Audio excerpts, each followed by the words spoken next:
It's September 14th, 2020, and welcome to episode 43 of the BABYMETAL podcast. We gather in the podcast Discord server on alternate weeks to discuss news and thoughts on the past and future projects of BABYMETAL. We invite you to join us, whether you're a longtime fan or have only just arrived. I'm Paul, and I am joined by Kevin. Hey, welcome back, everybody. And Callie. Hello, everyone. So I realized as I read that intro that it's been a month since we recorded the last one. Not every other week, but that's okay. There's details, stuff that happened in that month that we will mostly be talking about this time. Yeah, we got lots to discuss.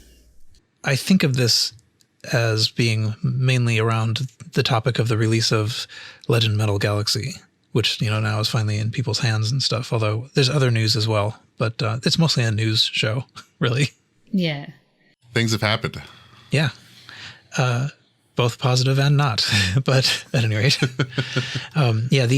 So the Sakura Gakuen streamed graduation was right before we would have recorded 2 weeks ago, had we recorded 2 weeks ago. So it would have been hours apart from me. Yeah. So, and actually, not a lot happened up to that point, but a lot of stuff happened since that point. So probably just as well that we waited. Yes. Also, it would have been immediately shockingly out of date. Yeah, it would have been. So, anyway, okay. So maybe we can actually just start there, since that's among the news things. But later we'll get back to all of the Legend Metal Galaxy stuff later. We'll talk a little bit about Sakura Gakuen first. Our excuse for that is that, of course, BABYMETAL was originally a subunit of Sakura Gakuen, so the ties there are strong. Avengers are from, in large part, Sakura Gakuen. So, but okay. So the good part was that we had this streamed online 2-piece thing. So I think you probably recall we were talking about the challenges of buying the tickets to it and all that stuff. But eventually I think both my simple way of buying tickets and Kevin's complex way of buying tickets worked. I hope so. Yeah. Did you watch it? I sort of, yeah. I mean, I had it on. You had it on. Yeah. Of course, it didn't take very long to realize that I don't speak Japanese. Fair.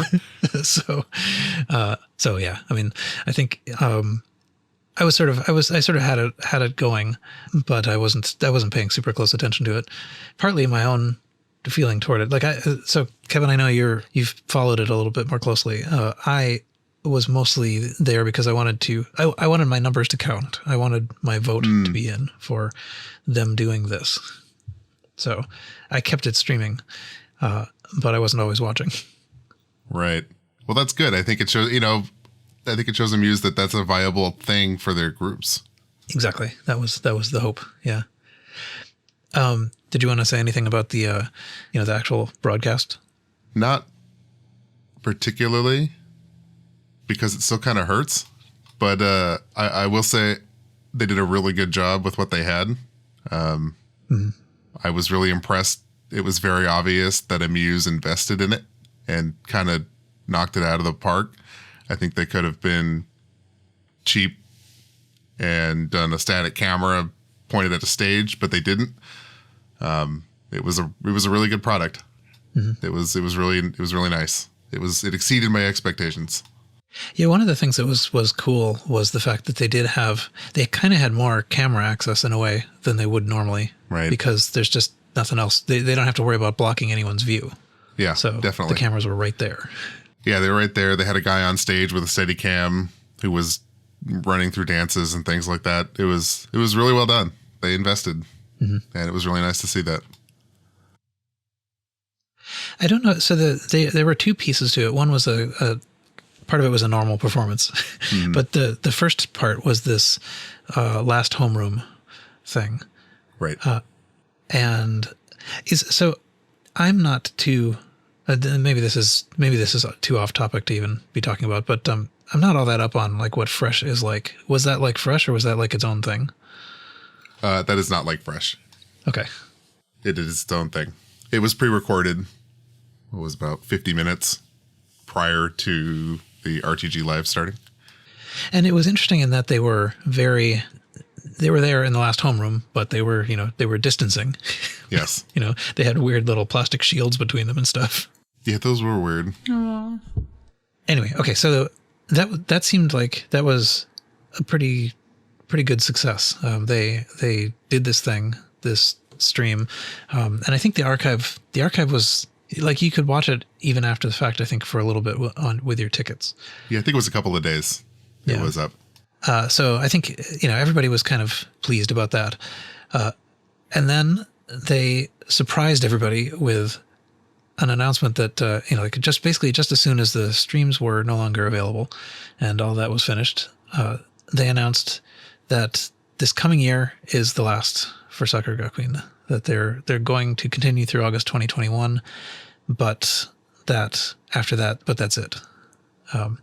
And that's pretty rough.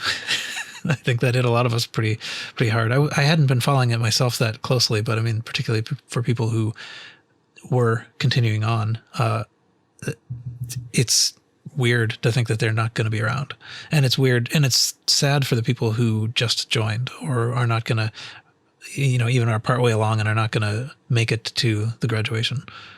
Yeah, it sucks. Yeah. That's about all I have to say about that. It sucks. In their announcement, they said, and whatever, people do and don't believe it, and it probably is partly true and partly not, and whatever. But the announcement that they made was basically that roughly it seemed like they were saying this model of talent development isn't working as well as it would to just develop talent in a more individualized way, and so they're moving away from this group thing and more toward individual talent development. So if we believe them, that means that is essentially it's not really pandemic related. It's not really finance related. It's really sort of, although it could be that, all this pandemic stuff has caused them to stop and rethink, like what is it that they actually want to do? So it may be related in that way, but their claim is anyway that this is really actually more of a results thing than, like what they think will work better than this thing rather than a finance thing or the world is impossible thing. Yeah, that is kind of my thoughts on it as well. I think it's probably pandemic related adjacent. Yeah. I'm sure the majority of that group's income was live events. Yeah. And not being able to do that kind of sucks. Right. I think, but I bet I don't even know if they were, I don't know how important it was that they were sort of profit making either. No, right? I don't think it was important at all. I'm pretty confident in assuming that group has always operated at a loss and they didn't care because the return on investment is what they produce later. Right. Yeah, that was sort of my assumption. So, and ultimately it's going to be kind of a bleak year for that last year too. I mean, like, because they could, if it really had been kind of like the state of the world in the pandemic and stuff, then they could have just sort of like paused for a year in a way. I mean, obviously all the people that are in it, it would be hard to know exactly what to do with them for that year. But nevertheless, basically what they're doing is proceeding through that. And then once it's hopefully over, they stop. So anyway, this is sobering, saddening news that kind of dampened the thrill of the Road to Graduation broadcast pretty quickly. Yeah, that was a real roller coaster of emotions for a couple of days there. Yeah. But we would have recorded our previous episode right between those two things. Yeah. Which would have been really hard to go back and listen to. Definitely. Okay. Anyway. I think I was hoping that we would know by now what was in Heterobond Volume 27. So I'm sure we mentioned this before. Let's see, what were they? I think they asked something like 100 different musicians or bands what their favorite performance was, favorite show. And we know their answers, but I think their answers are more sophisticated than we got. I mean, like, so we know that Moa said Korn and Sue said Rammstein. But yes, we know a little bit more about what Moa says.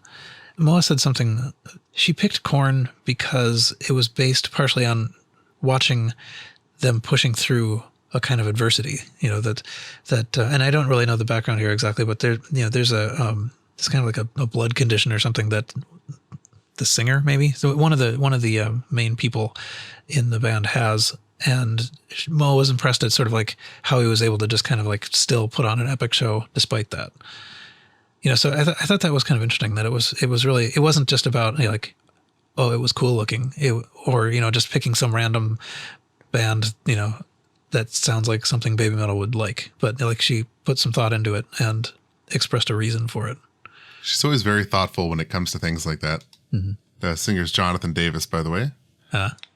And Sue said something even longer, but the photo that we have of what she said we don't see enough of the characters to translate it. So I don't know what she said yet, but something about Rammstein. Right. We talked pretty long for something that isn't actually quite news yet, but soon we maybe we'll get a translation of that. My copy of this is sitting, in Tenso, of course. Of course. Like many other things at this point. Let's see. The only other just sort of brief non-Legend Metal Galaxy related thing that I wanted to mention was that just recently, days ago, a day ago, something like that, there's a pretty interesting video by Andrew Hartley, sort of talking through the Doki Doki Morning video, but also sort of talking about the group. Basically, the premise of this, or the mission statement was, I think he basically just wanted to make some videos about, kind of his perspective on a band he loves. But it's actually really quite deep, and it goes into the background of the group and reactions and the fans and the kind of Western perspective on all of these things and misunderstandings and stuff like that. I found it really interesting to listen to. So I'm just plugging it, basically, is all I'm doing. Hopefully he'll make more. But, so Legend Metal Galaxy was released. So we have all of the, all the various different editions have been shipped. Yay! I was super impressed that my stuff from Osmart showed up on the release day. On the 9th, I had it in my hands, and I'm in the US. Same. Did you? That's awesome. Crazy impressed. So do we all have whatever we ordered at this point? Yes. Yes. Excellent. I even have my Wembley merch. No. Oh, that is amazing. I know. It finally showed up. Finally. I actually emailed Live Nation about 2 weeks ago. There's some interesting timing there. So I emailed them about 2 weeks ago. The day they finally get back to me, they get back to me to tell me, oh, it was delivered today. I was like, wait, what? Sure enough, it was in my mailbox.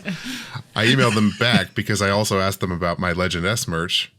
And a few days later, like, oh, it just so happens it shipped today. We're emailing you. Day. Here's the tracking number. I hope it's not the case that they don't know, that they only remember which ones they've shipped by whether you email them. It's so awful. Yeah, that was kind of my worry, that I poked the bear and they're like, oh shit, we should send this. Yeah. Mine is, actually I have a tracking number for my Wembley stuff. It should be here in a day or two. No word on Legend S yet. Right. Well, we'll see if I get the cards. Oh, the cards. Yeah, I didn't get them with mine. Hopefully I get some with the stuff from A Smart. Because mine arrives on Tuesday. Yeah, the cards are really weird. Yeah. It seems random. Some people get them, some people don't. Some people that get them get 2. Some people that get them get like 10. Yeah. So, Give me one. I saw somewhere someone posted someone got like 7 of them. It's like, what? yeah.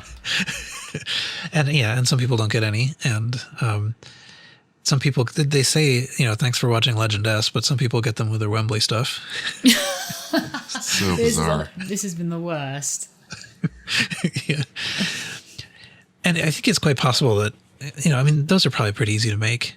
So it's quite possible that they just, just ran a whole bunch more. Yeah. Yeah. So I don't know. I'm kind of curious to know what they originally intended. My guess is they originally intended to include 1 per thing because it's a double-sided card. And, I thought it was nice that they thought to include 2, but it does seem like it's just sort of grab some handful, empty is acceptable, and throw it in. Yeah, I don't think there's any rhyme or reason to it. Yeah. I'm sure there was a plan, but the people putting the packages together didn't know the plan or didn't care to follow it. Maybe they just laid out all of the packages open on the floor and just like threw out the cards and they just landed where they did. Dumped them from the ceiling like confetti. Yeah, exactly. Anyway, so we'll see if I get a card at some point. Yeah. But back on topic, I was impressed that I got Legend Metal Galaxy the day it came out. Yeah, DHL was predicting possibly a few days later, but then suddenly they changed their prediction and it was like today. Okay. So Yeah, same for me. The 9th, but I think a Tuesday, DHL projected Friday. yeah, same for me. Yeah. And I think that probably there's uncertainty about customs and things like that, but so good job, Osmart. Yeah. They worked pretty well for that. They did not work very well for the next thing we're going to talk about. How's that for a segue? Not bad, right? So one kind of ridiculous thing that BABYMETAL did kind of, accompanying the release of this was they did this thing was clearly targeted at a Japanese audience. It was only kind of announced in Japanese, and it was sort of 3 hours convenient for Japan. It was a YouTube streamed event called, what was it? BabyNet da da da. Yes.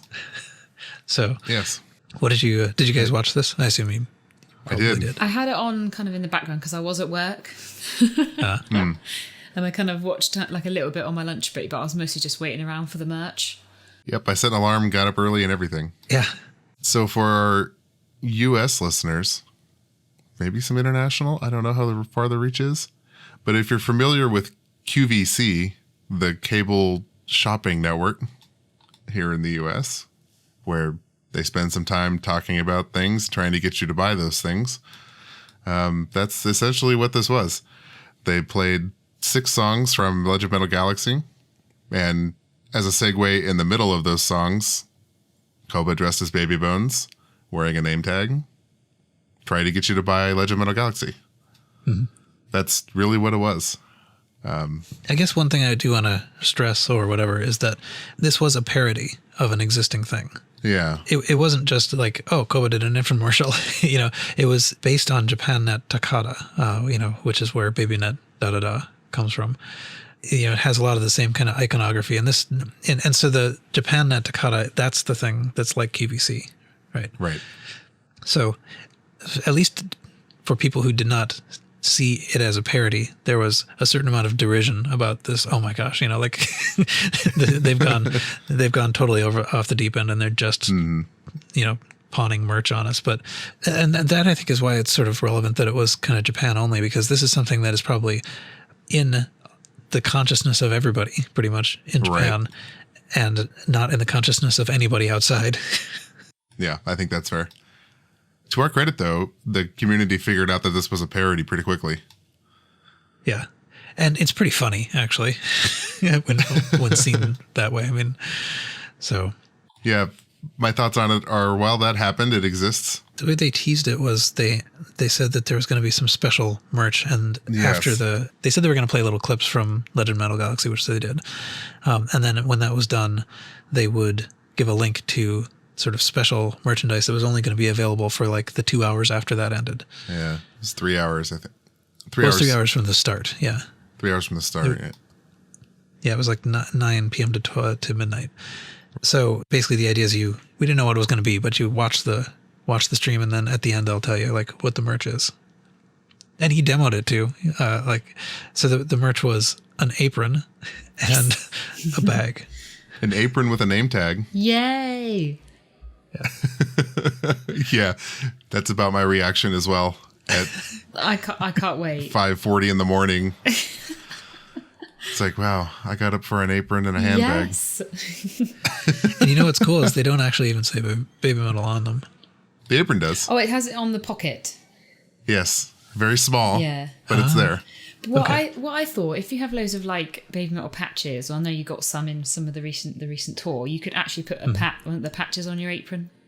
A battle apron. Oh, that's a good idea. Yeah. That's my I like idea. it. Copyright. That's pretty cool.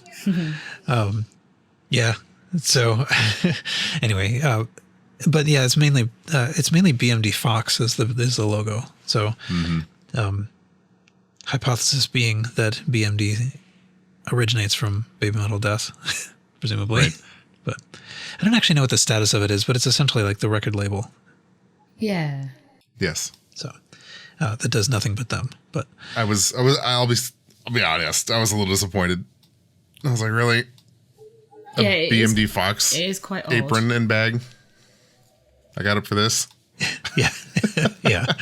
Well, and the image that they showed, sort of promoting it ahead of time, showed like this, like Koba behind a little desk with candles on it, wearing the name tag that says he's Koba Metal, and holding a little like scanner to check you Right. out.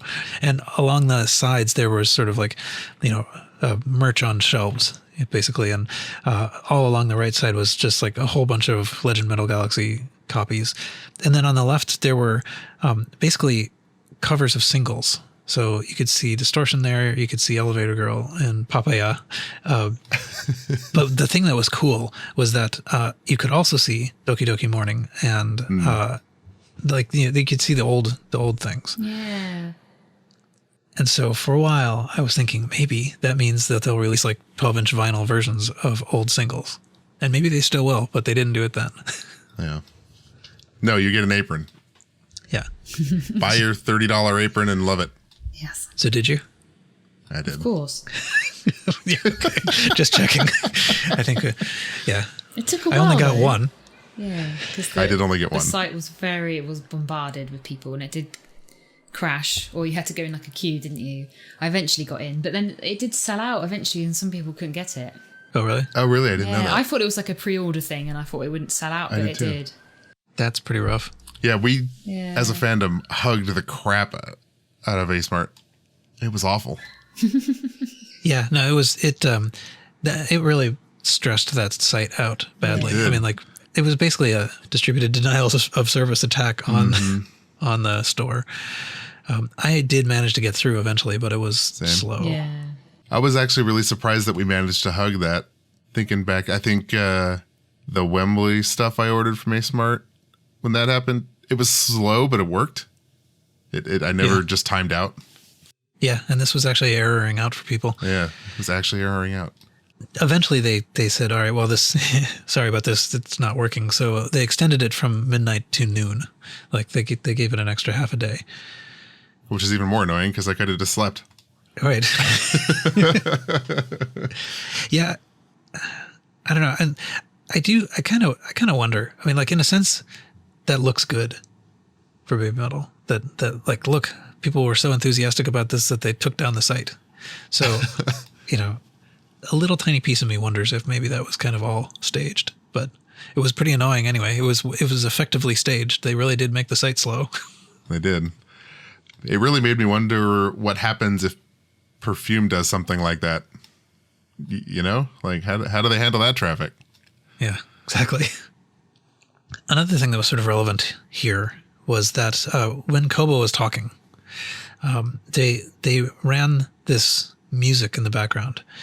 And, well, okay, so I have a hypothesis about this, which is that music is nothing. That's part of the parody. It's not a tune that we recognize. So I think people are eager to think that it's a piece of a new song that we will eventually get, like we eventually got Shine. Maybe. My own hope is, like, thinking about this, listening to it and thinking about it. I think it is too unsophisticated to be part of anything that, I mean, like, it really feels like it's just someone doing scales on a guitar. Basically, I mean, it's not, there's no complexity to it at all. No, it doesn't stick out at all. Yeah.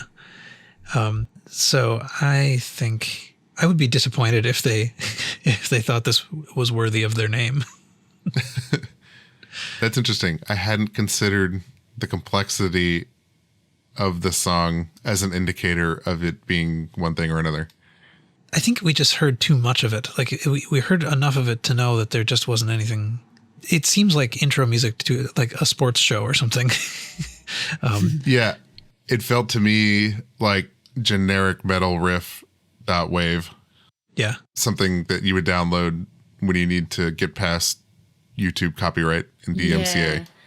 I can't see them doing a dance to that either. Yeah. Right. The only context I can think that would be in the thing that sits in like the future metal spot of album 4. This kind of like prepare yourself for, get ready to rumble or whatever. Prepare to rumble. We'll see. Anyway, I mean, people did hypothesize that this was a variant on the actual Takada theme. And I'm not sure that there's actually a consistent Takada theme, but at least what I could see on YouTube, I've heard a couple of things that didn't really sound like it, but it's possible that those are just old, and what is currently playing in Japan actually sounds just like this. I don't know. Maybe that's it on that. Yeah. It's a thing. Yep. It happened. I was briefly on the YouTube channel. Oh, that's right. That's right. We did. We watched, because we saw, is it Dada Dance? Yeah. Yeah. That you're in at the beginning. Yes. So, yeah, we were, those of us who were in the Discord all whooped in appreciation of that. Still not as cool as Callie being in an official video. For a split second. Yeah. Still worth it. Yeah, so I guess I'm the one that has to like somehow find an audience camera in a future Yes. one. But Get out of the seats. Get in the pit. yeah, for it'll be my last show.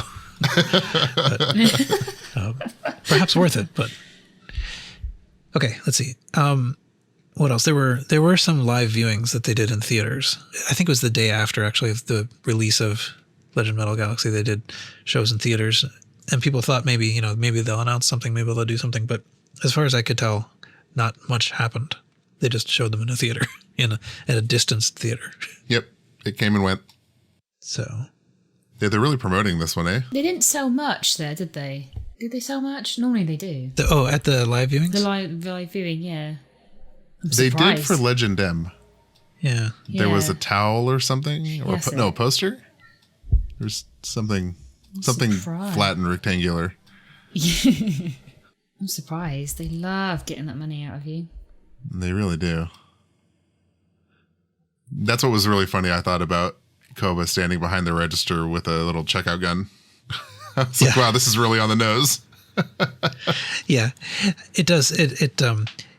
There is a kind of a, what am I trying to say? Cliche, I guess, about Koba and milking the fans and things. Although, nevertheless, whenever this comes up, I am repeatedly reminded of the fact that there are a million things that if they actually wanted to make money, they could. There are a million things they could do that would make money that they don't do. Yeah. So, Jaglamans in chat says LMG has had more marketing than Metal Galaxy. Do you agree with that? I don't know that I agree with that. Yeah, it feels like it. It feels like it because it's relevant, but it's also been almost a full year since Metal Galaxy came out. yeah, they pushed that pretty hard. They did. I would say. And there are a lot of versions to buy. Yes. Yeah. Well, and also there were a lot of versions of Legend Metal Galaxy Yeah. too. But did it come with a lipstick? Oh, there was one. There was one of Metal Galaxy that did that, right? Yeah, it was. I bought it. Nice. Yeah, I think that was one of the ones I did not get. Yeah, that was the one I think it was from a German website. Yeah. Right. Very cool. But on the versions of Legend Metal Galaxy, there are many. So it's streaming worldwide, which is great. I think this means that now Western markets, because the streaming services have the audio, this is basically the Western introduction to both BMC and syncopation. I think that was never available before. So that's nice. And they're good versions. I was going to say that's the end of the Japanese exclusives, but you're right. Up, Down, Left, Right, BBAB is still Japan only. Right. Because they didn't play it. But okay, so there's the one set, which comes with a photo book and a flag and the audio CDs and Blu-rays. There's the Blu-rays alone, like in just a little Blu-ray package, there's the limited edition sort of 12-inch. It's like a 12-inch vinyl sized thing that has the Blu-rays in it. You can get the CDs by themselves each night too. So a couple of sites have advertised this as 2 new live albums. Yep. Which is pretty cool. But okay. I think we all actually got the one set. Yes. I have not opened mine. So someone who's opened it can talk about it. I opened it today on camera, so I know all about it now. Oh. Yeah. So what do you think? Give us a preview of the video. Stunning. It's quite unique, I think. It's definitely a lot different to the other ones like the Forum or Wembley, just because it's got both days. So when you open it up, it's got day 1 on one side and day 2 on the other. It is stunning. And then the special interview comes out on it like opens out to like 3 pages. So that's really nice. And just generally, it's just lovely. Yeah, it is really nice. Really, and the flag as well. That's cool. Yeah. Although I didn't vote for that design, but you know. The pictures I've seen, I haven't, like mine's still all tucked into the thing, but it's big. It's large, that flag.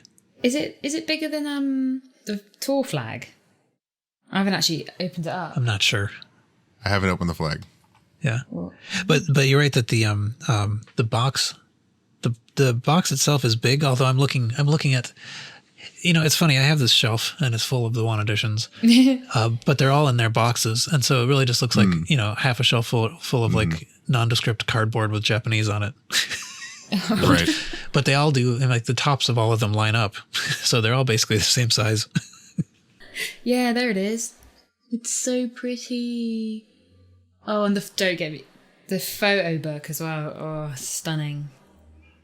Yeah, I will say I note on the photo book, I think it's of the photo books that have come out recently, I think it's the best one.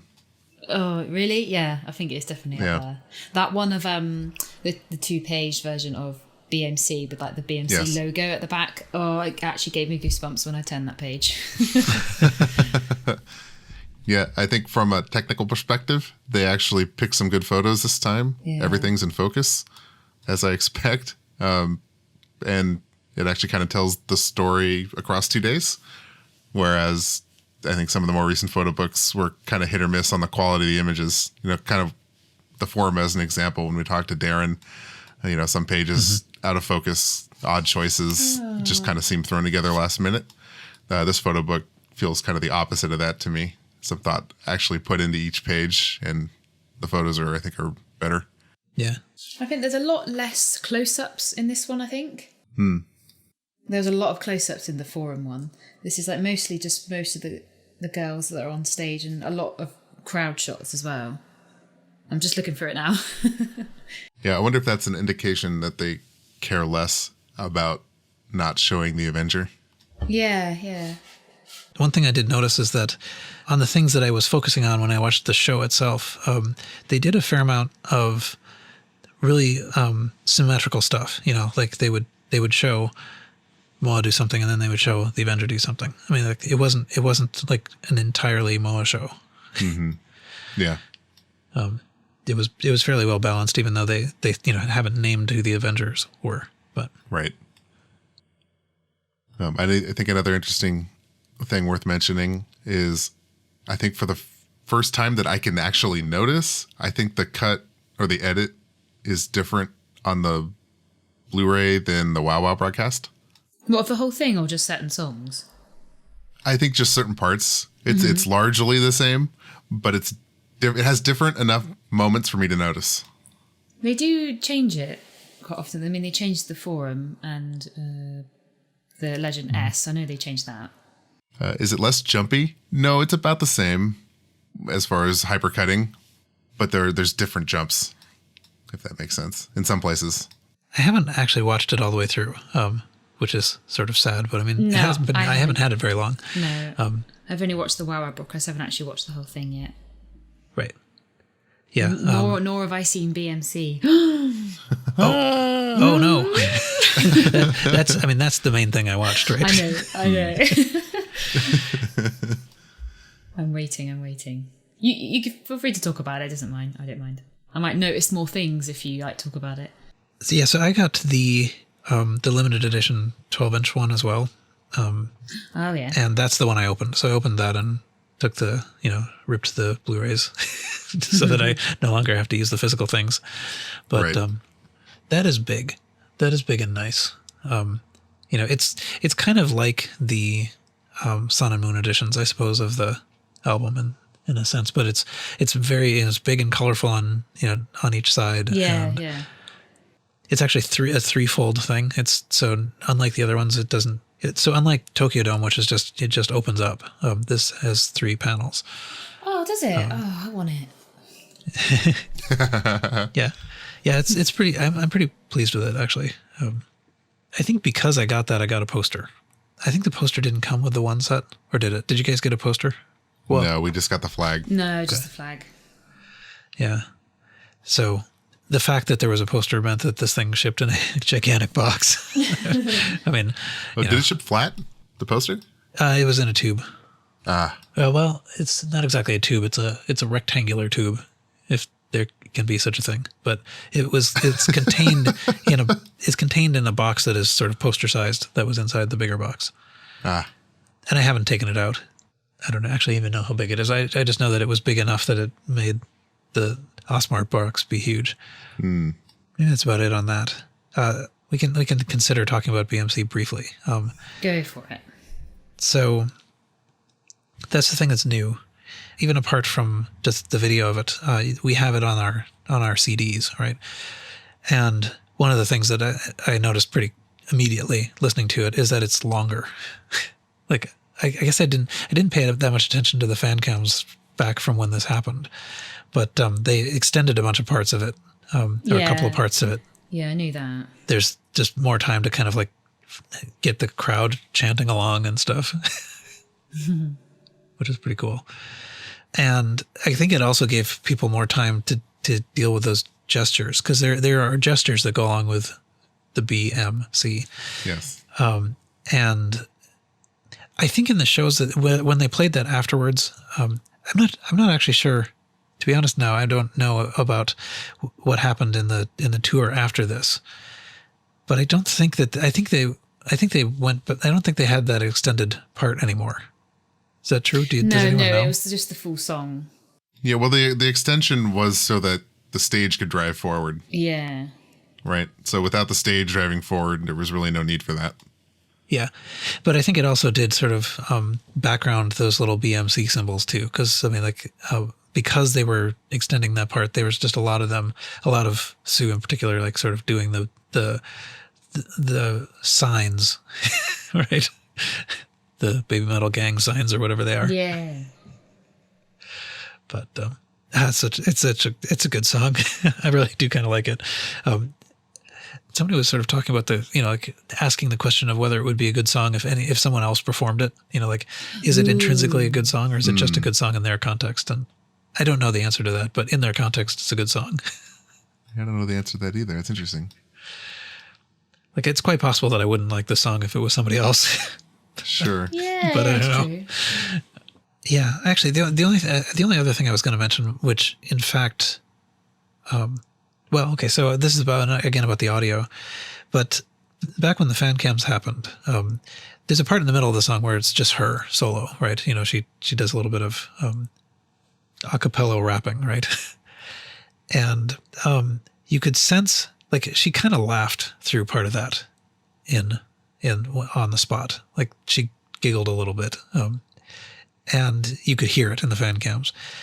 And the audio for the Blu-ray and the CD has covered that up a bit. I think I originally thought that they re-recorded it, but I don't think they re-recorded it. I think they just kind of touched it up. So you can kind of get a hint of it there, but it's not really there in the same way. I mean, like, it's quite obvious in the fan cam. Definitely. In the interview, which we will eventually talk about here, it kind of gets a sideways reference as well. But I guess the only other thing about the video that I was just going to mention is that that was the place where I was thinking that it was pretty well balanced. That they would show Moa do something, and then they would show the Avenger do something, and it was very precise. But I think that might just have to do with the high definitionness of it, as opposed to the fan cams we saw in the tour afterwards, right? So it's possible they were precise on tour as well, but I just like it. It really sort of stood out as very sharp. It may be because it was the first time they did it. Okay, so sort of the last thing I have in my notes here is this interview. So the one edition came with this. I wasn't sure what form to expect it in, but it's a fold out, 3-panel, dense with text interview in Japanese. So it says text Yosuke Yakawa at the end, and doing a little bit of sleuthing. It seems that this is someone who has interviewed them both for Heterobond and Young Guitar before. So I think this is someone that they've worked with and trusted and stuff to do this. We don't have official, as we're recording right now, we don't have anyone sort of seriously translating this. We have Lenzer took the characters and transcribed them into something that you could copy and paste into a translator. And so many of us have had a chance to look at the machine translated version. But so have you guys looked at this? Yeah, because someone's posted their translation today. I've watched it. It's only part 1 though, so that's only half the interview. I think we can probably talk about that one next time when both parts are out, and maybe we have a more complete translation. Yeah. Yeah, maybe that's best, actually. I think that's... Look forward to that, I guess, next time. There's 2 momentous things coming up. Our episode 44. Oh, and actually the anniversary of the forum, if that counts as momentous. Could be. Oh, yeah. So 4 weeks from now, at the recording time, is actually October 11th, when the forum was a year ago. But it's also the day after October 10th. So yes. 11 does come after 10. Yeah. And October 10th, as you might remember, is the date that they have been promoting ever since I think Legend Metal Galaxy, right? Maybe even before. When did they first mention that date? Oh, it was in a show in Japan, wasn't it? So they started teasing the 10th anniversary at The Sun Also Rises, I think. Yeah. Okay, so then that was probably already. I'm trying to remember if they included October in that. I don't remember. But it was, I think, the first time they mentioned the 10th anniversary XX day. Yeah. I think pretty early, it was pretty unambiguous that October 10th was the date that they had in mind. So, because I think it was lined up with some other date, that was in the same format. So it's not even misinterpretable. Right. So that'll be interesting to record on the 11th. There will certainly be things to say. I'm hoping that the things we have to say are not, why didn't anything happen? But, or, wow, that was really cool. Something happened. Yeah. You never know. Yeah. Or it will be just in stunned silence. That could be. Yeah, maybe. Yeah. Well, hopefully it's a good thing. If it's a bad thing, maybe we will, record some other week. But let's just assume it's a good thing. We actually had talked a little bit about the possibility that, we might try to line up episode 44 with October 11th. So it's conceivable that the next episode will be episode, 43.5. Yeah. But just so we can get the numbers to work. I dominated this discussion more than usual. Sorry about that. That's okay. Oh well. Next time we'll organize it so that everybody has their own sections. We had planned that in the past. Yes, we did. Yeah. Yeah. But then we did that one week and then never went back to it. So, okay, should I close it off? Yeah, I'm happy. Yeah. I don't think there's anything else. Okay. And that's it for this episode. You can join us on the Baby Metal Podcast Discord to continue the conversation. Rating the podcast on whatever platform you listen on will help people find it, so please do that. We'll be back here in about 2 weeks. We hope you'll join us then. And until then, see you.